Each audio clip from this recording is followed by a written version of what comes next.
నెలకి 50,000 నుండి 60,000 ఆదాయం రన్ టైలర్ యాప్లో ఆర్డర్ కంప్లీట్ చేసి పేమెంట్ పొందండి. నేను మిగతా ప్లాట్ఫామ్స్ ఉంటానికి కానీ కేవలం కారణం నా బాడీ, నా కలరే. నా యాక్టింగ్తో పాటు ఈ రెండు ప్లస్ అయినాయి, ఈ రెండు కొత్తగా ఉన్నాయి కాబట్టే నాకు అవి వస్తున్నాయి. అంటే ఏ మనిషి అన్నా కష్టపడేది 5,000 నోట్లోకి వెళ్ళటం కోసమే.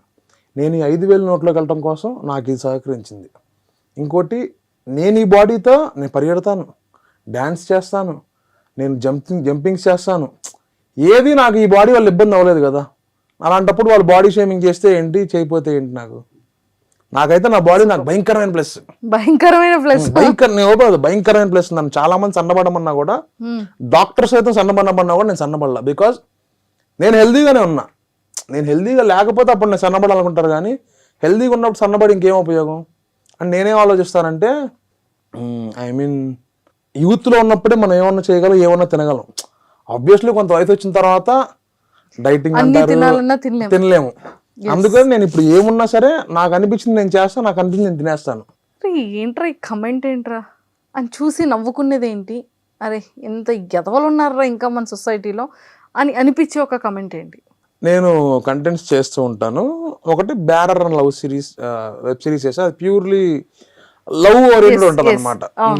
దానికి ఏమైపోయింది, అది ఎక్స్పెక్టెడ్, అది కొత్తగా చేస్తున్నాం, కనెక్ట్ అవుతారో లేదా అన్న భయంతోనే చేసాం. బేసికల్లీ ఎవరైనా సరే కనెక్ట్ అవ్వకపోతే సిరీస్ మధ్యలో ఆపేయండి అని అంటారు. అది కనెక్ట్ అవ్వాలా, ఫస్ట్ వీడియో నుంచి వ్యూస్ తక్కువ వచ్చినా అయినా సరే మా ఫాలోవర్ సారు ఆఫ్ మాత్రం నువ్వు చెయ్యి, ఏదైనా సరే కంప్లీటేషన్ ఉండాలి మనకి, వ్యూస్ గురించి పట్టించుకోమాకని చెప్పి ఆయన అది కంప్లీట్ చేయించాడు. దాంతో ఒకళ్ళు కామెంట్ చేశారు, నీకెందుకురా లవ్ స్టోరీ, నీకు అవసరమా, ఏదో ఫుడ్ వీడియోలో లేకపోతే గాలిపే వీడియోలు చూసుకోవచ్చు కదా అనేది. జనరల్ కంటెంట్ అనేది ఎలా ఉంటుంది ఏంటి అనేది ఎవరు చెప్పలేరు. అంటే ఆ లవ్ స్టోరీలు ఎందుకురా అన్న వర్డ్ ఎందుకు వచ్చింది? అంటే నువ్వు నల్లగా లావుగా ఉన్నావు కదా, అంటే నల్లగా లావుకున్న వ్యక్తులకి కూడా ఒక ఎమోషన్, తర్వాత ఒక ప్రేమ, హ్యూమన్ ఇవన్నీ ఉంటాయి కదా. అంటే అవతల పర్సన్ అనే మనిషి నేను నల్లగా లావుగా ఉన్నాను, నేను ఒక మనిషిని అని అతను గుర్తించలేకపోయాడు. అతని పొజిషన్ అలా ఉంది. ఇంకా మేబీ అతను హ్యూమన్ కాదేమో, హ్యూమన్ అయ్యే వాళ్ళు అయితే అలా ఆలోచించారు. నేనేం నమ్ముతానంటే మనకి ఏది రాసి పెట్టిందో అదే జరిగింది. ఆఫ్ కోర్స్ చాలా మంది లావుగా ఉంటారు, చాలా మంది పొట్టిగా ఉంటారు, చాలా మంది సన్నగా ఉంటారు. అలా అని వాళ్ళు ఏమంటారు, అలా అని వాళ్ళు ఏం సాధించలేరని కాదు. ఇప్పుడు చదువుకోలేని వాళ్ళు చాలా మంది, ఎంతమంది పెద్ద పెద్ద స్టార్స్ అయి ఉన్నారు, పెద్ద పెద్ద బిజినెస్ మ్యాగ్నెట్స్ అయి ఉన్నారు. కరెక్ట్. చాలా మంది ఏమంటారు, ఈ మన జనరేషన్ లో చూసుకుంటే చదువుకుంటేనే లైఫ్, చదువు లేకపోతే లైఫ్, నువ్వు స్లిమ్గా ఉండాలి, నువ్వు బాడీ ఫిట్గా ఉండాలి, లేకపోతే లేవు అని. బాడీ ఫిట్గా లేని వాళ్ళకి పెళ్ళిళ్ళు అవ్వట్లేదా, కాపురం చేయట్లేదా, పిల్లలు కొట్టట్లేదా, వాళ్ళు ఉద్యోగాలకు బతకట్లేదా? ఒక్కొక్కటి మైండ్ సెట్ ఒక రకంగా ఉంటుంది. అందరినీ మనం పట్టించుకుంటూ వెళ్తే మనమే కుంగిపోతూ ఉంటాం. వాళ్ళు తీసుకోవాలి, మనకు నచ్చింది మనం తీసుకోవాలి. అవి కూడా ఒక స్ట్రాంగ్ పిల్లర్స్ గా మనల్ని నిల్చోబెడతాయి. అవును కదా, అది వాస్తవం. అది మనకి ఆ టైంకి చిన్న సాడ్ ఫీలింగ్, అంటే ఒక చిన్న బాధ అనిపిస్తుంది. అరే ఏంటి, నాకు అసలు అలాంటిది కూడా, నేను ఓపెన్ చెప్తాను, నాకు అసలు అలాంటిది కూడా ఉండదు. సో కానీ అలాంటివే మనకి ఒక మంచి స్ట్రాంగ్నెస్ ఇస్తుంది, బూస్టింగ్. ఎవరైనా నువ్వు లావుగా ఉన్నావు అని అంటే నేను ఒకటే అంట, నేను లావుగా ఉన్నాను, నాలాగా నువ్వు డాన్స్ చేయగలవా? నీతో పాటు నేను పరిగెత్తలేకపోవచ్చు, నాలాగా నువ్వు బాడీ గ్రేస్తో నువ్వు చేయగలవా? చేయలేవు. మరి ఎంత లావు నేను డాన్స్ చేస్తున్నాగా, వాళ్ళలా పరిగెత్తలేకపోవచ్చు, కానీ పరిగెత్తగలను. నేను ఎంతో కొంత పరిగెత్తగలను కదా. ఎప్పుడైనా బాడీ షేమింగ్ అనేది నేనేం చెప్తాను, నా పాలసీ ఏంటంటే, మనం ఒకరిని ఏలు పెట్టి చూపిస్తున్నామంటే యువతల 4 ఏళ్ళు మనం చూపిస్తూ ఉంటాయి. అంటే మనం ఒకరిని ఒకరితో పాయింట్ చేస్తున్నాం, కానీ యువతలో 4 పాయింట్ చేస్తూ ఉంటారు. అది గుర్తించుకుంటే ఎవరు పాయింట్ చేయరు. సూపర్. సో ఫణి గారు, మరి ఈ విషయానికి ఇప్పుడు నేను ఒకటి అడుగుతున్నాను, మరి అదైతే మాత్రం మరి జెన్యూన్ గా చెప్పాలి. మరి అడగను, చెప్పేస్తారు. చెప్పేస్తాను. మరి అది లేదు అది కాదు అని అనకూడదు. అలాంటిది. ఓకే. సో ఎన్ని లవ్ స్టోరీస్ ఉన్నాయి మనకి? అసలు మనకి ఏమి లేవండి. నేను అందుకే అడిగా, జెన్యూన్ గా చెప్పాలి అని. నేను సీరియస్ గా చెప్తున్నాను, నాకు ఇంతవరకు ఏ లవ్ స్టోరీ లేదు. అదేంటది, వన్ సైడ్ లవ్ కూడా లేదా? వన్ సైడ్ లవ్ కూడా లేదు. అంటే వన్ సైడ్ లవ్ అంటే నేను బేసికల్లీ నేను అమ్మాయిల్ని చూస్తూ ఉంటాను. ఎవరికైనా అబ్బాయి అన్న తర్వాత అమ్మాయి నచ్చుకొని ఉండదు, అది సృష్టి కార్యం అనమాట.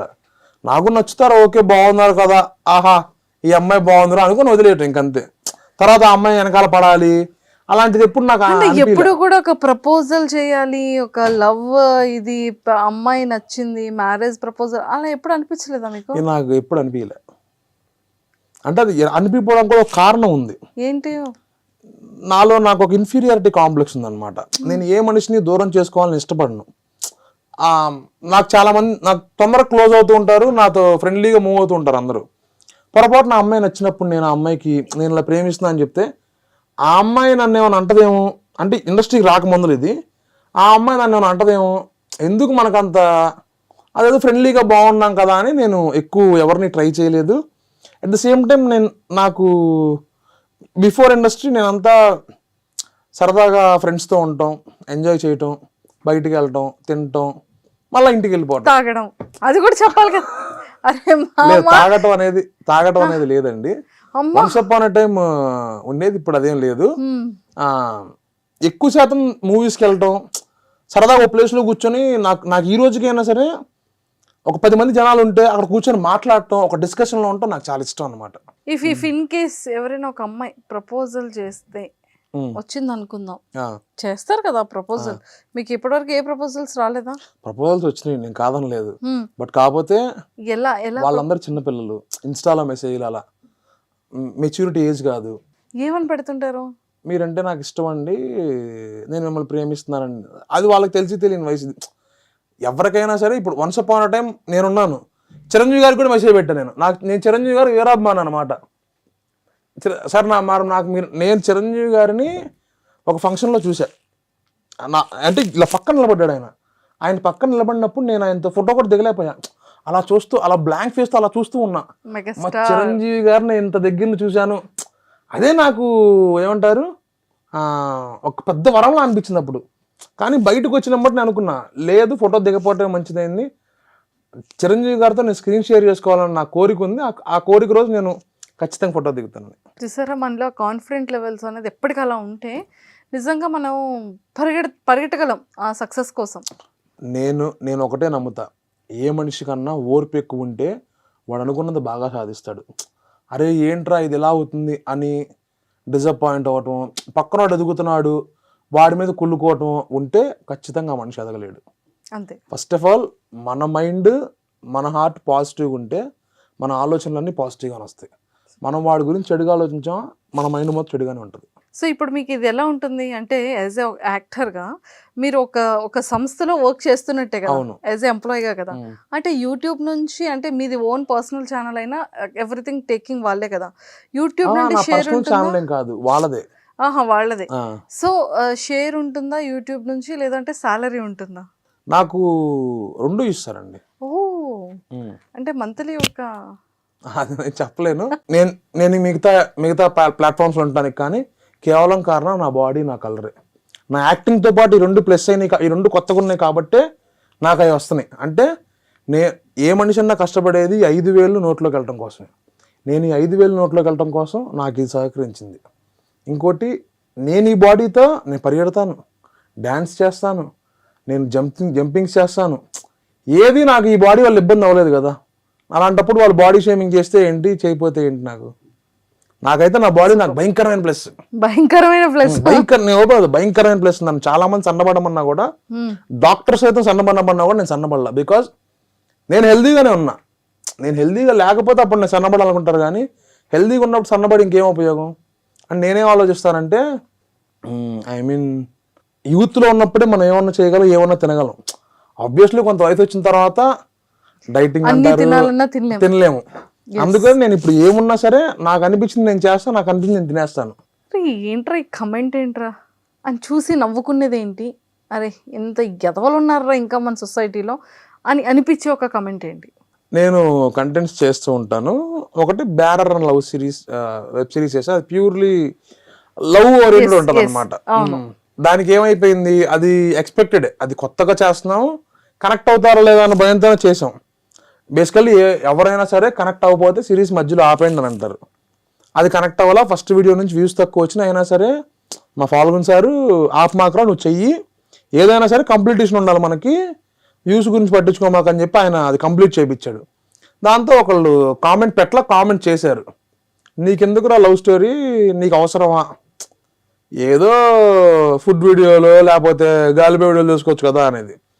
జనరల్ కంటెంట్ అనేది ఎలా ఉంటుంది ఏంటి అనేది ఎవరు చెప్పలేరు. అంటే ఆ లవ్ స్టోరీలు ఎందుకురా అన్న వర్డ్ ఎందుకు వచ్చింది అంటే? నువ్వు నల్లగా లావుగా ఉన్నావు కదా, అంటే నల్లగా లాగున్న వ్యక్తులకి కూడా ఒక ఎమోషన్, తర్వాత ఒక ప్రేమ, హ్యూమన్ ఇవన్నీ ఉంటాయి కదా. అంటే అవతల పర్సన్ అనే మనిషి ఆ, నేను నల్లగా లావుగా ఉన్నాను, నేను ఒక మనిషిని అని అతను గుర్తించలేకపోయాడు. అతని పొజిషన్ అలా ఉంది. ఇంకా మేబీ అతను హ్యూమన్ కాదేమో. ఆ హ్యూమన్ అయ్యే వాళ్ళు అయితే అలా ఆలోచించారు.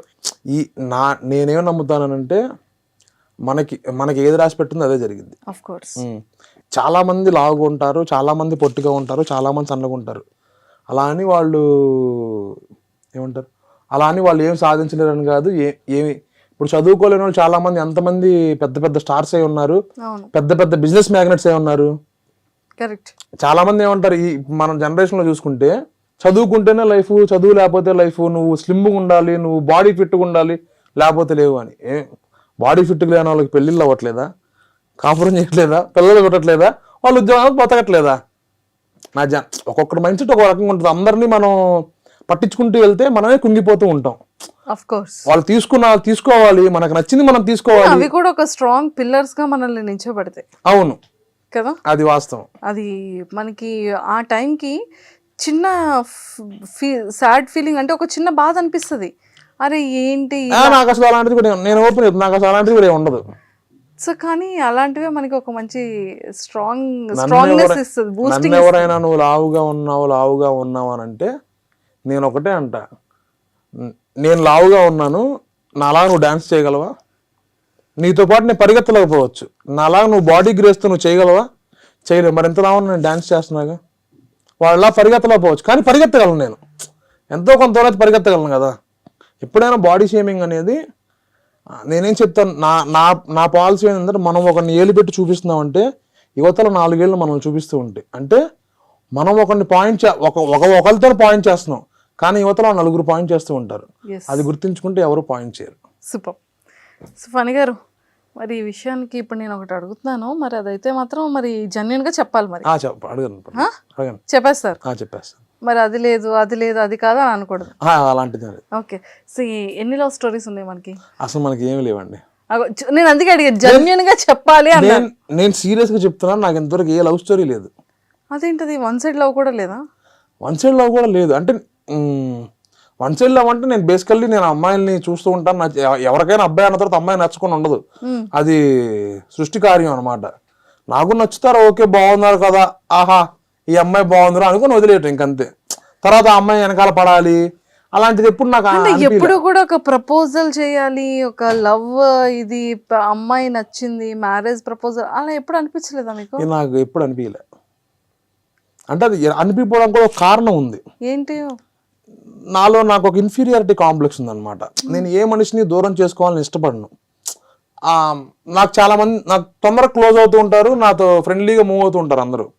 పొరపాటు నా అమ్మాయి నచ్చినప్పుడు నేను ఆ అమ్మాయికి నేను ఇలా ప్రేమిస్తున్నా అని చెప్తే, ఆ అమ్మాయి నన్ను ఏమైనా అంటదేమో, అంటే ఇండస్ట్రీకి రాకముందులు ఇది, ఆ అమ్మాయి నన్ను ఏమైనా అంటదేమో, ఎందుకు మనకంత అదేదో ఫ్రెండ్లీగా బాగున్నాం కదా అని నేను ఎక్కువ ఎవరిని ట్రై చేయలేదు. అట్ ద సేమ్ టైం నాకు బిఫోర్ ఇండస్ట్రీ నేనంతా సరదాగా ఫ్రెండ్స్తో ఉండటం, ఎంజాయ్ చేయటం, బయటికి వెళ్ళటం, తినటం, మళ్ళీ ఇంటికి వెళ్ళిపోవటం, తాగడం, అది కూడా చెప్పాలి కదా. అరే తాగటం అనేది లేదండి. వన్స్ అపాన్ ఎ టైం ఉండేది, ఇప్పుడు అదేం లేదు. ఎక్కువ శాతం మూవీస్కి వెళ్ళటం, సరదాగా ఒక ప్లేస్లో కూర్చొని నాకు ఈ రోజుకైనా సరే ఒక 10 మంది జనాలు ఉంటే అక్కడ కూర్చొని మాట్లాడటం, ఒక డిస్కషన్లో ఉండటం నాకు చాలా ఇష్టం అనమాట. ఇఫ్ ఇన్ కేస్ ఎవరైనా ఒక అమ్మాయి ప్రపోజల్ చేస్తే, వచ్చింది అనుకుందాం, చేస్తారు కదా ప్రపోజల్, మీకు ఇప్పటివరకు ఏ ప్రపోజల్స్ రాలేదా? ప్రపోజల్స్ వచ్చినాయి, నేను కాదనలేదు. బట్ కాకపోతే ఎలా వాళ్ళందరూ చిన్నపిల్లలు, ఇన్స్టాలో మెసేజ్లు, అలా మెచ్యూరిటీ ఏజ్ కాదు. ఏమని పెడుతుంటారు? మీరంటే నాకు ఇష్టం అండి, నేను మిమ్మల్ని ప్రేమిస్తున్నానండి. అది వాళ్ళకి తెలియని వయసు. ఎవరికైనా సరే ఇప్పుడు వన్స్ అపాన్ అ టైం నేనున్నాను, చిరంజీవి గారికి కూడా మెసేజ్ పెట్టాను. నేను చిరంజీవి గారు వీరాభిమాని అనమాట. సార్ నేను చిరంజీవి గారిని ఒక ఫంక్షన్లో చూసా. అంటే ఇలా పక్కన నిలబడ్డాడు ఆయన పక్కన నిలబడినప్పుడు నేను ఆయనతో ఫోటో కూడా దిగలేకపోయా. అలా చూస్తూ, అలా బ్లాంక్ ఫేస్తో అలా చూస్తూ ఉన్నా. మా చిరంజీవి గారిని ఇంత దగ్గర చూశాను అదే నాకు ఏమంటారు ఒక పెద్ద వరంలా అనిపించింది అప్పుడు. కానీ బయటకు వచ్చినప్పుడు నేను అనుకున్నా, లేదు ఫోటో దిగపోవటం మంచిదైంది, చిరంజీవి గారితో నేను స్క్రీన్ షేర్ చేసుకోవాలని నా కోరిక ఉంది. ఆ కోరిక రోజు నేను ఖచ్చితంగా ఫోటో దిగుతాను. చూసారా, మనలో కాన్ఫిడెంట్ లెవెల్స్ అనేది ఎప్పటికీ అలా ఉంటే నిజంగా మనం పరిగెట్టగలం ఆ సక్సెస్ కోసం. నేను ఒకటే నమ్ముతా, ఏ మనిషి కన్నా ఓర్పు ఎక్కువ ఉంటే వాడు అనుకున్నది బాగా సాధిస్తాడు. అరే ఏంట్రా ఇది ఎలా అవుతుంది అని డిసప్పాయింట్ అవ్వటం, పక్కనోడు ఎదుగుతున్నాడు వాడి మీద కుళ్ళుకోవటం ఉంటే ఖచ్చితంగా మనిషి ఎదగలేడు. అంతే. ఫస్ట్ ఆఫ్ ఆల్ మన మైండ్, మన హార్ట్ పాజిటివ్గా ఉంటే మన ఆలోచనలన్నీ పాజిటివ్గానే వస్తాయి. మనం వాడి గురించి చెడుగా ఆలోచించాం, మన మైండ్ మొత్తం చెడుగానే ఉంటుంది. సో ఇప్పుడు మీకు ఇది ఎలా ఉంటుంది అంటే, యాజ్ ఎ యాక్టర్గా మీరు ఒక సంస్థలో వర్క్ చేస్తున్నట్టే కదా, అవును. యాజ్ ఎ ఎంప్లాయీగా కదా. అంటే యూట్యూబ్ నుంచి, అంటే మీది ఓన్ పర్సనల్ ఛానల్ అయినా ఎవ్రీథింగ్ టేకింగ్ వాళ్ళే కదా, యూట్యూబ్ నుండి నా షేర్ పర్సనల్ ఛానల్ ఏం కాదు, వాళ్ళదే. వాళ్ళదే. సో షేర్ ఉంటుందా యూట్యూబ్ నుంచి, లేదంటే సాలరీ ఉంటుందా? నాకు 2 ఇస్తారండి. ఓ, అంటే మంత్లీ ఒక అది నేను చెప్పలేను.